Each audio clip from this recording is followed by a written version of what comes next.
2021 से तैयारी कर रहे हो, 2023 में आपकी जॉब लगी, जी। बहुत सही 2 साल में आपको गवर्नमेंट जॉब मिल गई है। जो छोटी-छोटी चीज़ें होती है, मैं एक-एक चीज़ को 10-10 बार लिखता था। फाइल पढ़ी मैंने अमित जरोधा सर से, और मुझे इरिगेशन, हाइड्रोलॉजी और ओशियप जो पढ़ी मैंने वो ऋचा गुप्ता मैम से। अब तो एसएससी मेंस भी ऑब्जेक्टिव होने लगा है, क्योंकि सीटीक्यू मेथड ज़्यादा फेमस हो रहा है। तो गैप कितना गैप, वो गैप जानना चाहेंगे, कितना गैप रहता था पढ़ाई उसमें ज़्यादा से ज़्यादा एडमिशन में? तो मेंस वाले बच्चों को क्या आप एडवाइस देना चाहेंगे कि वो इस समय क्या करें? क्योंकि 1 महीने का टाइम बचा हुआ है। पेपर को कम से कम 2 बार तो सॉल्व करना ही करना है वहाँ पे, कैसे भी करके।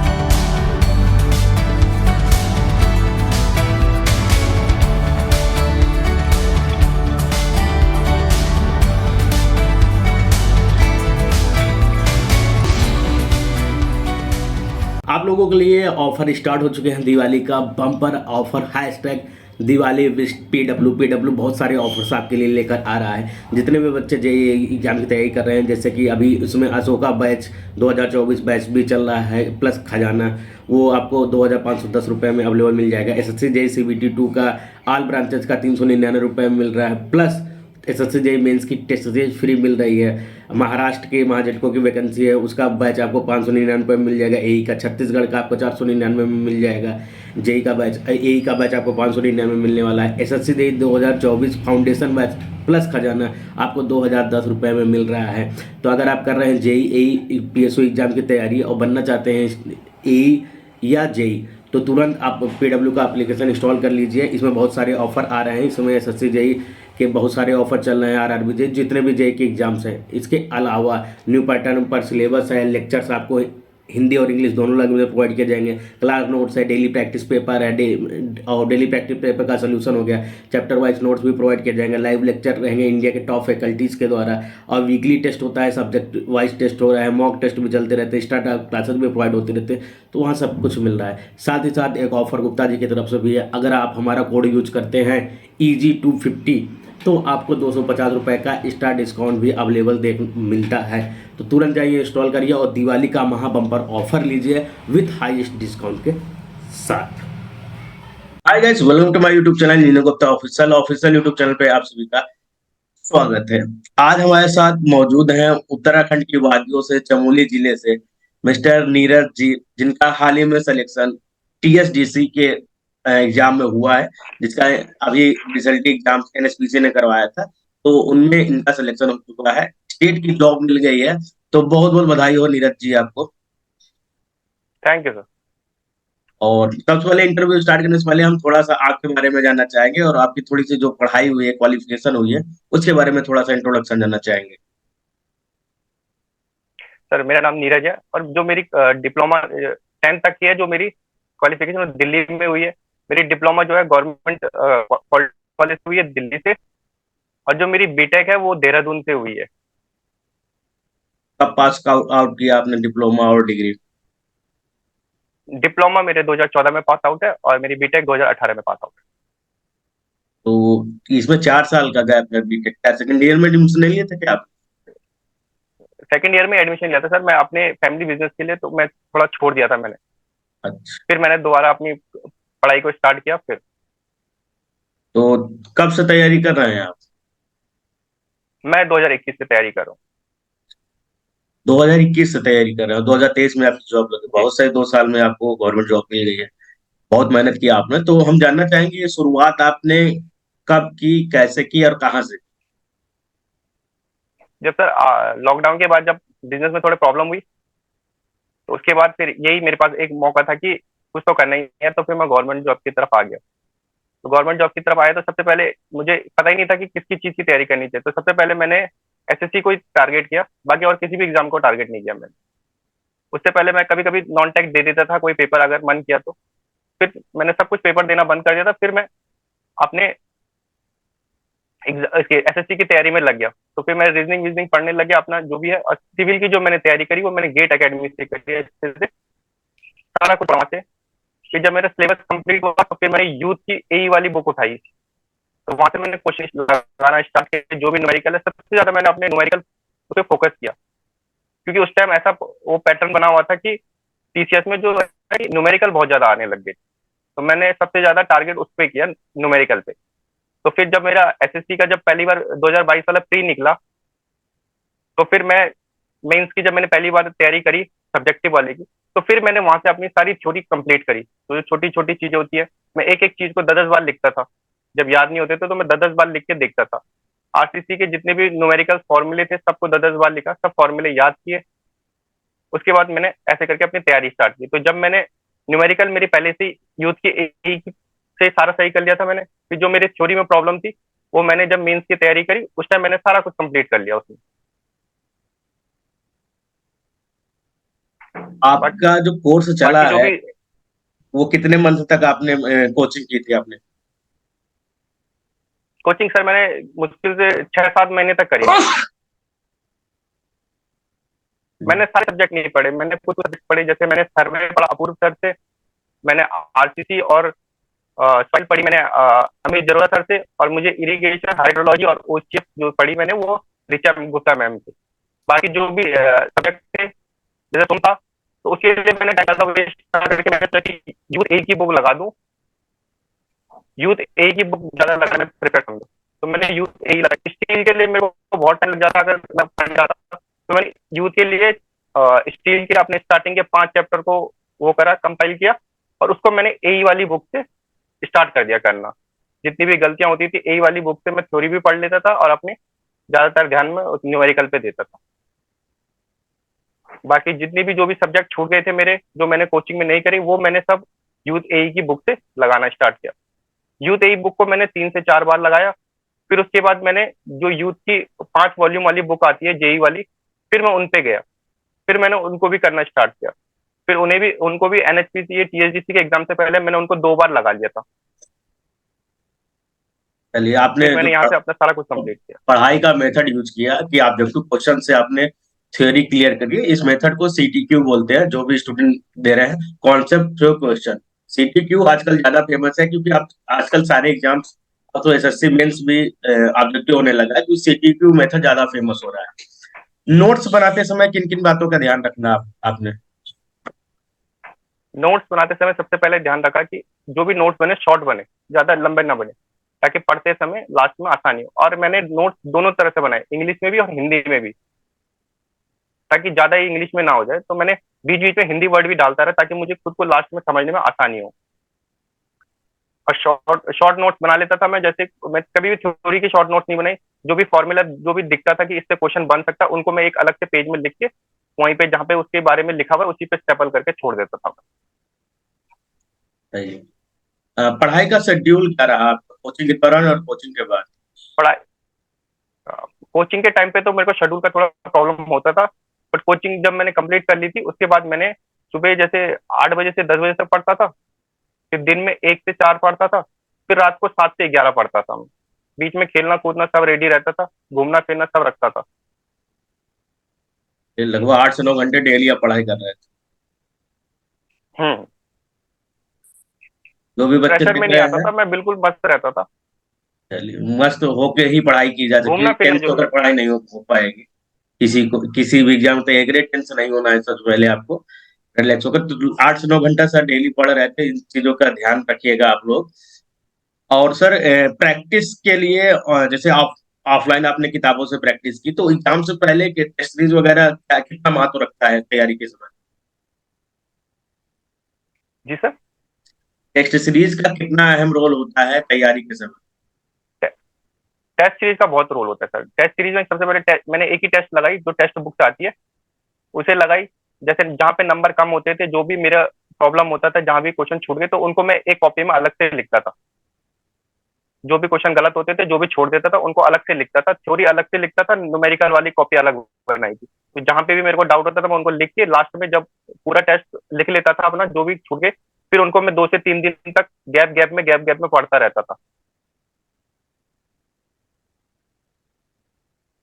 तो गैप गैप कितना गैप, वो गैप जानना चाहिए, कितना गैप रहता था पढ़ाई ज्यादा से ज्यादा रिवीजन में? दो 2 से 3 दिन के गैप में, हर 2 से 3 दिन के गैप में एक बार जरूर पढ़ लेता था मैं उनको।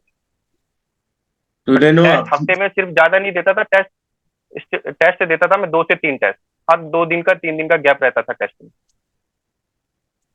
चलिए, जो लोग टेस्ट शेड्यूल के लिए थोड़ा कंफ्यूज थे उनको थोड़ा सा क्लियरेंस हो गया होगा कि कब टेस्ट देना चाहिए, और टेस्ट का जो एनालिसिस है कैसे करना चाहिए, कितने दिन पे उस एनालिसिस को रिवाइज करना चाहिए। एनालिसिस बहुत जरूरी है सर, उसमें पता चल जाएगा कि कहाँ पे गलतियां हो रही है हम। जो बच्चे टीएसडीसी के बारे में नहीं जानते हैं तो थोड़ा आपसे जानना चाहेंगे टीएसडीसी क्या है, इसमें वर्कलोड कैसा होता है, और एज ए जेई क्या क्या वर्क होते हैं उसमें। अभी तो मुझे ये इतना नहीं पता कि उसमें वर्क क्या क्या होता है। टीएचडीसी है, टीरी हाइड्रो डेवलपमेंट कॉर्पोरेशन, जो अभी उत्तराखंड और यूपी में वो है, इनकी जो कंपनी है। बाकी इसमें जो भी काम है वो डैम के उसमें पर्पस में, कि क्या क्या होता है क्या क्या होगा उसमें। फिर इतना ही, अभी तो इतना ही नॉलेज है, बाकी तो वहां जाके नॉलेज होगा जब ज्वाइन करेंगे। नॉलेज के बाद जब आप खाली पाइएगा तो वो नॉलेज जरूर शेयर करिएगा बच्चों के साथ। मेंटेनेंस का जी सर। कार्य होता है, साथ ही साथ न्यू वर्क प्रोजेक्ट जो होते हैं, साइट पे जो लोग इंजीनियर्स आते हैं, इलेक्ट्रिकल वालों का ज्यादा वर्क होता है, उनके रहने की व्यवस्था, वो सारी चीजें देखी जाती है। कुछ साइट वर्क का भी काम हो जाता है, ऑफिसर वर्क होता है, बहुत सारे काम होते हैं एक टाइम में। देखने में एक टाइम लगता है लेकिन उसमें इतने सारे वर्क्स होते हैं कि बहुत सारा उसमें काम पड़ता है, वर्कलोड। फिर जब आप पहुंच जाइएगा कुछ ट्रेनिंग वगैरह लीजिए, उसके बाद एक लाइव शो करेंगे आपके साथ जिसमें आप सारी चीजें एक्सप्लेन करिएगा। अब जो बच्चे ओके। 2023 के पास आउट हुए हैं, जो अभी 1 महीने 2 महीने की तैयारी किए हैं, उनको क्या मैसेज देना चाहेंगे, किस वे में वो तैयारी करें कि वो 2 साल में वो भी सक्सेसफुल हो जाए। सबसे पहले सर उनको अपना सिलेबस कंप्लीट करें। सिलेबस के साथ एक ऑब्जेक्टिव बुक जरूर लगाए, लगाते चले। एक ऑब्जेक्टिव, वो यूथ की जो 5 वॉल्यूम आती है, इंग्लिश हिंदी दोनों में आती है, उसी को लगाना अभी सबसे बेटर है। जितने क्वेश्चन लगेंगे उतना ज्यादा दिमाग चलता रहेगा। और गैप नहीं करनी पढ़ाई में, ज्यादा से ज्यादा 1-2 दिन की गैप हो गई तो ठीक है, उससे ज्यादा गैप नहीं करनी। ज्यादा गैप बनेगा तो फिर वो जो चीजें पीछे पड़ी हुई है वो याद नहीं आएंगी। और हर गैप, थोड़े से गैप के बाद पीछे का सारा रिवाइज करते चलना है। एक साथ में अपनी जो कोचिंग चल रही है वो चलते रहनी चाहिए, और उसके साथ जो हमारी प्रैक्टिस बुक से क्वेश्चन लगाते रहना चाहिए। फिर जब एक टाइम पे जब सिलेबस अच्छे तरीके से कवर हो जाए, फिर उसके बाद टेस्ट सीरीज स्टार्ट करना चाहिए। टेस्ट सीरीज दो तीन दिन के गैप में, और अपनी सारी गलतियां लिखते चलो क्या क्या गलती हो रही। अब जो बच्चे अब तो टीएसडीसी एनएसपीसी का एग्जाम निकल गया, अब डायरेक्ट एसएससी मेंस का एग्जाम होने वाला है। तो आप भी मेंस की तैयारी कर रहे हैं क्योंकि आपका अच्छे अच्छे नंबर है आपके। जी। तो मेंस वाले बच्चों को क्या आप एडवाइस देना चाहेंगे कि वो इस समय क्या करें, क्योंकि 1 महीने का टाइम बचा हुआ है। अभी तो सर फिर उनको, जो भी बच्चे जो भी कर रहे हैं उनको अभी तैयारी करनी चाहिए। एक तो आईएएस के क्वेश्चन लगाने चाहिए पिछले 10 साल के, जो हम कर रहे हैं।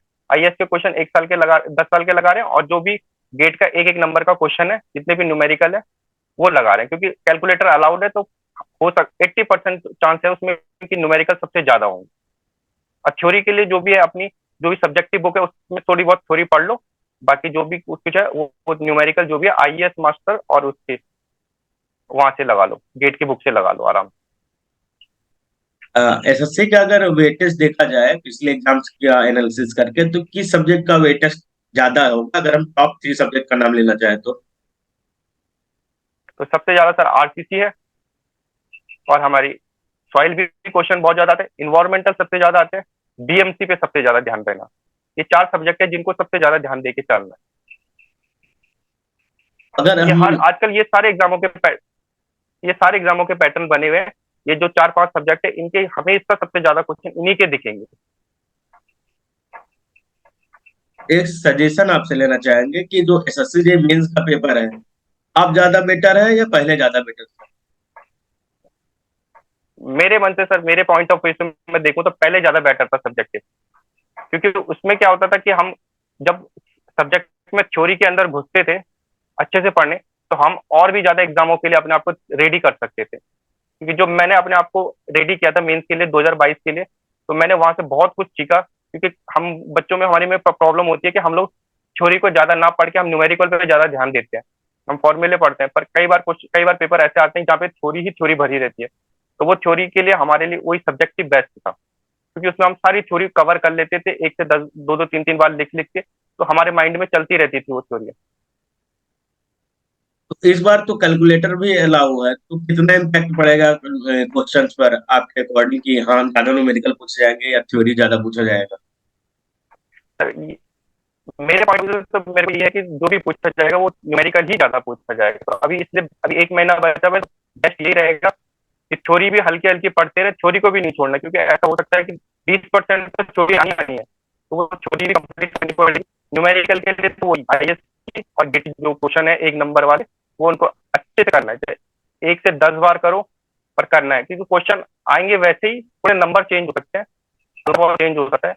बाकी क्योंकि कैलकुलेटर है, तो फिर 3 घंटे 2 घंटे का समय भी है और 100 ही क्वेश्चन है, तो अच्छा खासे क्वेश्चन तो आने आनी है। चलिए, जब हम ऑनलाइन पेपर देते हैं, ऑन एग्जाम की बात कर रहा हूँ मैं, कि आप तो 2 3 4 एग्जाम दे चुके हैं पिछले 2 सालों में, तो एग्जाम देते समय वहां सबसे ज्यादा जरूरी होता है आपका टाइम मैनेजमेंट एंड कॉन्सेप्ट को रिकॉल करना, कि कॉन्सेप्ट आपको सारे याद हो जाए। तो उस समय क्या जरूरी होता है कि कैसे सारी चीज मैनेज करें, क्योंकि बहुत सारे बच्चों के मैसेज आते हैं, सर हम क्वेश्चन पूरा नहीं देख पाए थे, तो उनका यानी टाइम सर मैनेजमेंट वो नहीं सबसे सही बड़ी है। होती है, सबसे बड़ा है प्रेशर। जब भी आपका एग्जाम हो 2 से 3 दिन पहले मैं बिल्कुल पढ़ाई बंद कर देता था। 2 से 3 दिन पहले मैं सब कुछ बुक बंद कर देता था। उसके बाद मैं पढ़ता नहीं था, फिर मैं पेपर में सीधा पेपर में जाके बैठता था, प्रेशर फ्री बिल्कुल। बिल्कुल सोचना ही नहीं है कुछ कि एग्जाम देने जा रहे हैं कि नहीं जा रहे हैं, अपना मस्ती से जाओ, बैठो वहां पे। पहले पहले सिर्फ वो करो जो खुद को आता हो, चाहे 40 क्वेश्चन आते हो 100 में से, पर वो खुद करो। फिर उसके बाद दोबारा सेकंड राउंड में पेपर को चेक करो कि क्या क्या नहीं आ रहा, उसको जल्दी से क्वेश्चन करके करके जब आप रीड करते रहना, क्वेश्चन को रीड करते करते क्वेश्चन क्लिक कर जाता है दिमाग में। तो मैं ऐसे ही करता था। जब मैंने NHPC का पेपर दिया था, तो मेरे को सिर्फ 200 में से 121 क्वेश्चन आते थे वहां पे। अब मेरे पास 1.5 घंटे का समय बचा था, तो मैं 1.5 घंटे के समय में मैंने क्या किया, मैं छोड़ भी नहीं सकता था, इसलिए मैंने उन चीजों को अच्छे से पढ़ना स्टार्ट किया। तो मैं पढ़ता गया पढ़ता गया पढ़ता गया पढ़ता गया, तो मेरे को क्वेश्चन क्लिक होते गए और वो मेरे सारे क्वेश्चन ठीक हुए जो मैंने क्लिक करे थे उस टाइम। तो मेन है कि अपने प्रेशर नहीं रखना दिमाग में, प्रेशर बिल्कुल भी नहीं रखना, बिल्कुल फ्री माइंड से जाना। 2-3 दिन पहले पढ़ाई बंद, बिल्कुल फ्री होके। तैयारी के दौरान किसका कितना सपोर्ट मिला आपको, उनको आप बताना चाहेंगे कि हाँ इन इन लोगों का इतना सपोर्ट मुझे मिला, आज यहाँ सक्सेसफुल हुए आप? तैयारी के समय पे मुझे तैयारी के समय पे मुझे फैमिली का पूरा सपोर्ट मिला।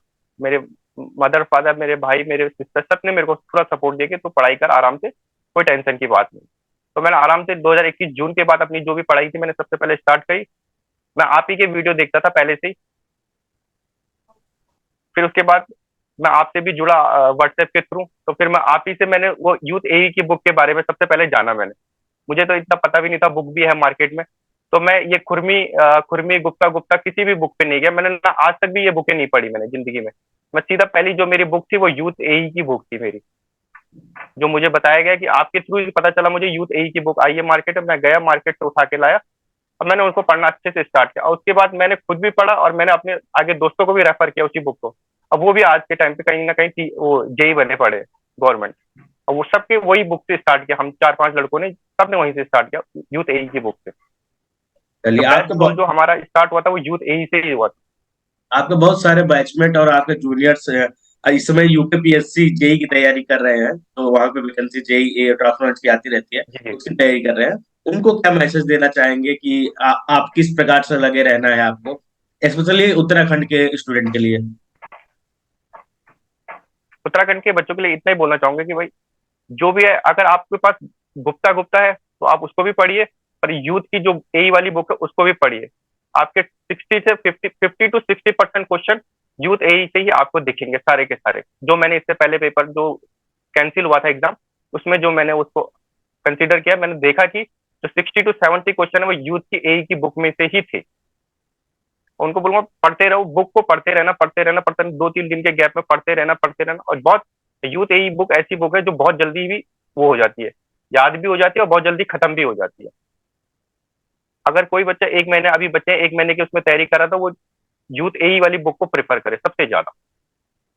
चलिए, बहुत अच्छा लगा नीरज जी आपके साथ इंटरव्यू करके, और आपने यूथ ए वाली बुक का इतना नाम लिया, इतना नाम लिया है कि कुछ लोगों को लग रहा होगा यार ये पेड इंटरव्यू नहीं है, सर, लगता है यूथ है के लिए ये इंटरव्यू फिल करवा रहे नहीं हैं।